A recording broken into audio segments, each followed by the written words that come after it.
Last time पे हमने 5.1 के क्वेश्चन किए थे। आज हम नया टॉपिक स्टार्ट करते हैं, यूनिटरी मेथड। यूनिटरी मेथड में हम क्या करते हैं, किसी एक वस्तु का मूल्य अवश्य निकालते हैं। वन ऑब्जेक्ट की प्राइस निकालनी पड़ती है, जैसे कि उसका इम्पोर्टेंस होता है यूनिटरी मेथड। जैसे कि इफ़ द कॉस्ट ऑफ 1 दर्जन बुक्स 720, यहाँ पे 1 दर्जन बुक की कॉस्ट दे रखी है और हमें 10 बुक्स की निकालनी है। तो हम क्या करेंगे, पहले तो 1 दर्जन में 12 बुक होती है, तो 12 बुक की कॉस्ट है 720। फिर 12 से 1 फाइंड करी, मतलब कि ज़्यादा से एक निकालना है। तो भी यूनिटरी मेथड में क्या होता है, ज़्यादा से एक निकालते हैं तो डिवाइड करते हैं, ठीक है। और अगर आपको कॉस्ट ऑफ 1 बुक दे रखा है और 10 बुक की निकालनी है, एक से ज़्यादा निकालनी है, तो मल्टीप्लाई करते हैं। तो यहाँ पे मल्टीप्लाई का सिंबल आएगा, ठीक है। 10 इंटू 60 यहाँ पे मल्टीप्लाई का सिंबल आएगा। तो जब एक से ज़्यादा निकालते हैं तो मल्टीप्लाई करते हैं। तो ये आपने यूनिटरी लॉ में पहले भी पढ़ा होगा, ठीक है। क्वेश्चन करते हैं हम एक्सरसाइज के 5.2। फर्स्ट क्वेश्चन यहाँ पर एमसीक्यू है। First MCQ, A train journey of the 75 kilometre cost 215। How much will be the cost of the journey of 120। मतलब अगर ट्रेन 75 किलोमीटर जाती है तो कितनी कॉस्ट लगती है, 215, ठीक है। लेकिन अगर ट्रेन से हम अगर 120 किलोमीटर जाएंगे तो कितनी पैसे लगेंगे, कितनी कॉस्ट लगेगी, वो हमें निकालना है, ठीक है। तो इस एमसीक्यू का आंसर को हम सॉल्व करके निकालते हैं। The cost for 75 kilometre 215। तो हमें यहाँ पे यूनिटरी मेथड से करेंगे तो हमें पता है कि 75 के लिए कितने कॉस्ट लगती है, 215। तो हम 75 किलोमीटर से डायरेक्ट 120 किलोमीटर नहीं निकाल सकते। तो हम 75 से कितना निकालेंगे, पहले 1 किलोमीटर निकालेंगे। तो आपको ये पता है कि जब ज़्यादा से 1 निकालते हैं, 6 में भी आप लोगों ने सीखा है, तो ज़्यादा से 1 निकालते हैं तो हम क्या करते हैं, डिवाइड करते हैं। तो 215 में 75 का डिवाइड हो जाएगा, ठीक है। 75 यहाँ से कहाँ जाएंगे, उधर अपॉन में चले जाएंगे। फिर 1 किलोमीटर की जगह पर हमें कितने किलोमीटर के लिए कॉस्ट निकालनी है, 120। तो कॉस्ट फॉर 120 किलोमीटर तो हम जानते हैं, जब एक से ज़्यादा के लिए सॉल्व करते हैं तो मल्टीप्लाई करते हैं। तो ये 120 कहाँ जाएगा, मल्टीप्लाई में जाएगा। इसके साथ जो पहले आंसर आया था 215 अपॉन 75 के साथ मल्टीप्लाई में जाएगा। तो अब यहाँ पे हम 5 से कट कर रहे हैं, 5 से नहीं, हमने इसको 3 से कट किया है। तो 3 2 जा 6, 1 बचा, 15 हुए, 3 5 जा 15, 3 4 जा 12 और 0 से 0। फिर हमने इसको 5 से कट किया, 5 5 जा 25, 5 8 जा 40, ठीक है। फिर 5 1 जा 5 और इसको हमने 5 से कट किया, 5 4 जा 20, 1 बचा तो 5 3 जा 15। तो 43 इंटू 8 इन दोनों का मल्टीप्लाई कर लिया तो ₹344। मीन्स हमारा ऑप्शन सी जो है वो करेक्ट है। तो ये हमने यूनिटरी मेथड से सॉल्व किया है। नेक्स्ट एमसीक्यू है, if the sales tax on the particular worth 60 rupees is 4.20, what will be the sale tax on the particular worth 150।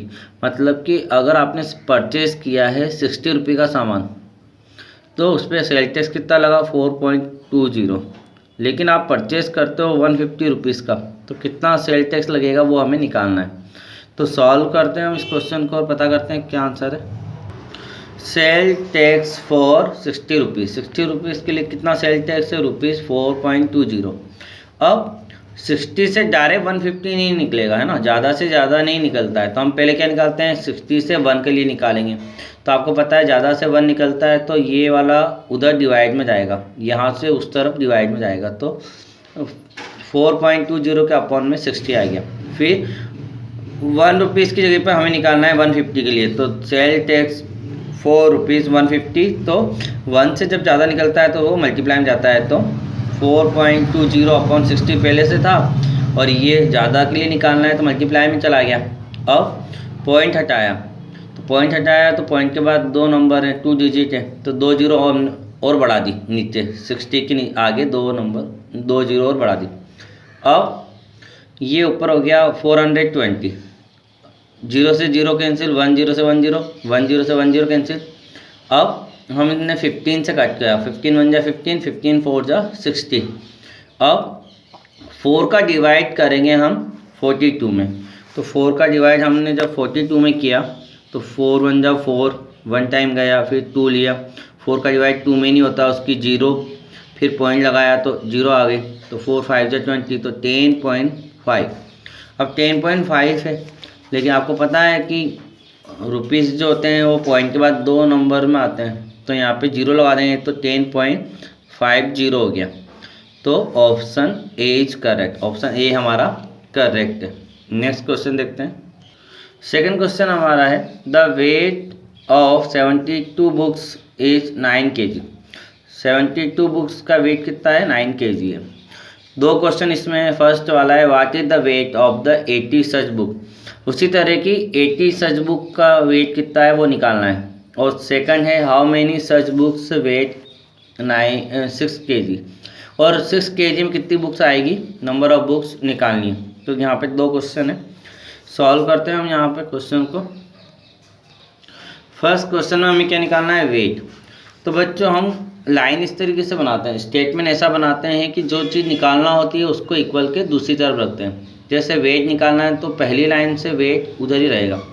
हमें आप देखोगे अगर क्वेश्चन की स्टार्टिंग में तो लिखा है the weight of 72 books is 9 kg, मतलब 72 बुक्स का वेट कितना है? 9 kg है।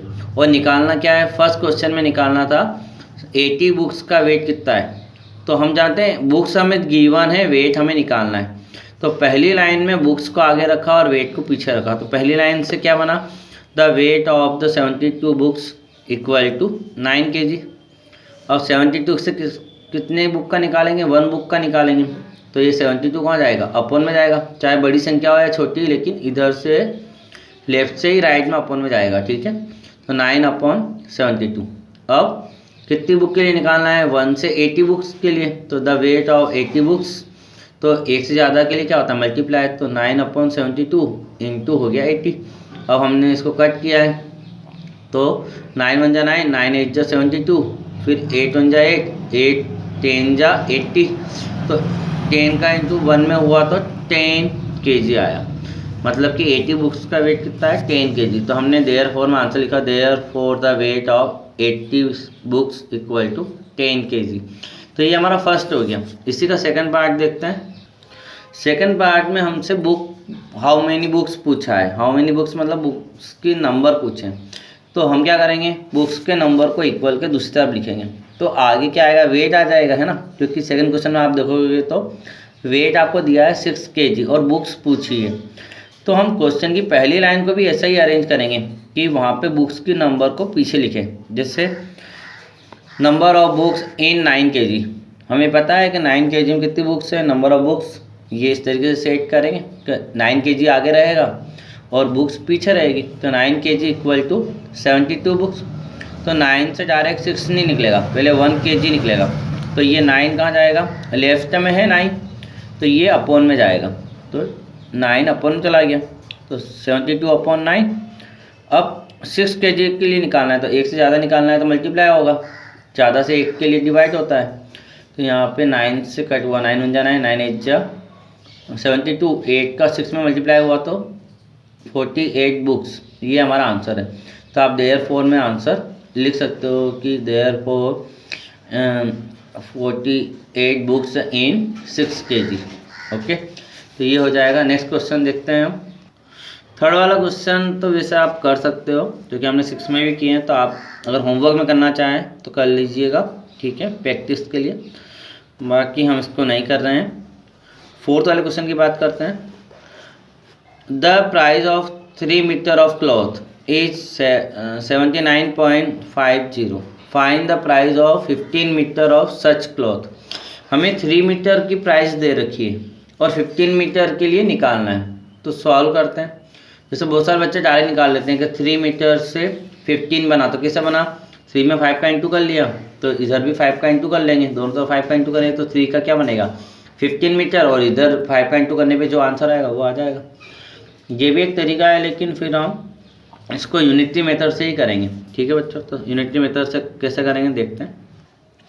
तो यहाँ पे हमें क्या निकालना है, प्राइस निकालनी है। तो प्राइस को इक्वल के दूसरी तरफ रखेंगे और मीटर दे रखा है उसको आगे लिखेंगे। तो पहली लाइन से ऐसे ही स्टेटमेंट बनाएंगे तो लिखेंगे the price of 3 metre of cloth equal to 79.50, ठीक है। अब 3 मीटर से 15 डायरेक्ट नहीं निकाल रहे हैं, हम 1 मीटर निकाल रहे हैं। तो जब ज़्यादा से 1 निकालते हैं तो ये क्या होता है, डिवाइड में जाएगा, मतलब 3 उधर अपॉन में चला गया, डिवाइड में चला गया। तो 79.50 अपॉन 3, फिर 1 मीटर से कितना निकालना है, 15। तो the price of 15 metre of cloth, तो जब एक से ज़्यादा निकालते हैं तो उसका मल्टीप्लाई होगा। तो इंटू 15 हो गया, तो 3 1 जा 3, 3 5 जा 15। 5 का इंटू जब हम 79.50 में करेंगे तो हमारा आंसर आएगा 397.50। तो therefore the price of 15 metre of cloth equal to 379.50। तो ये हमारा क्वेश्चन कंप्लीट हो गया। इजी क्वेश्चन बता रहे हैं आप लोगों को, आसानी से आप कर सकते हो। नेक्स्ट क्वेश्चन सॉल्व करते हैं। क्वेश्चन नंबर 5 हम करेंगे। A train runs at a speed of 40 kilometre per hour, how many kilometre does it run in 7 hour. मतलब 40 किलोमीटर 1 आवर में जाती है, ठीक है ट्रेन, ये हमें पता है, पर आवर लिखा। फिर 7 आवर में कितना किलोमीटर जाएगी वो हमें निकालना है, हाउ मेनी किलोमीटर निकालना है, ठीक है। तो यहाँ पे दो क्या निकालना है, किलोमीटर। तो पहली लाइन में हम किलोमीटर को इक्वल के बाहर रखेंगे, दूसरी तरफ रखेंगे, और टाइम दे रखा है इन 7 आवर, तो टाइम को हम इक्वल के लेफ़्ट साइड में रखेंगे, है ना। किलोमीटर को राइट साइड में रखेंगे क्योंकि वो निकालना है, और टाइम दे रखा है उसको लेफ़्ट साइड में। सॉल्व करते हैं हम क्वेश्चन को। तो distance travelled in 1 hour 40 kilometre, हमने छोटा सा स्मॉल सा स्टेटमेंट बनाया, distance travelled in 1 hour equal to 40 kilometre. आप चाहें तो ऐसा भी लिख सकते हैं, distance covered by train in 1 hour, ठीक है। अब 1 पहले से गिवन है और ज़्यादा निकालना है, मतलब अब डिवाइड करना ही नहीं है, 1 से ही डायरेक्ट 7 निकालना है। तो डिस्टेंस ट्रेवल इन 7 आवर, तो एक से ज़्यादा निकालते हैं तो क्या होता है, मल्टीप्लाई होगा। तो 40 में 7 का मल्टीप्लाई हो गया। तो हम जानते हैं 4 का इंटू 7 में 28 और पीछे 0, तो 280 किलोमीटर ये आया। अब आंसर लिखेंगे therefore the train runs in 7 hour equal to 280 kilometre, ठीक है। तो बच्चों नेक्स्ट क्वेश्चन हम आने वाली वीडियो में डिस्कस करेंगे। तो होमवर्क कंप्लीट कर रहे हैं, फेयर को भी कंप्लीट कर रहे हैं। Thank you very much.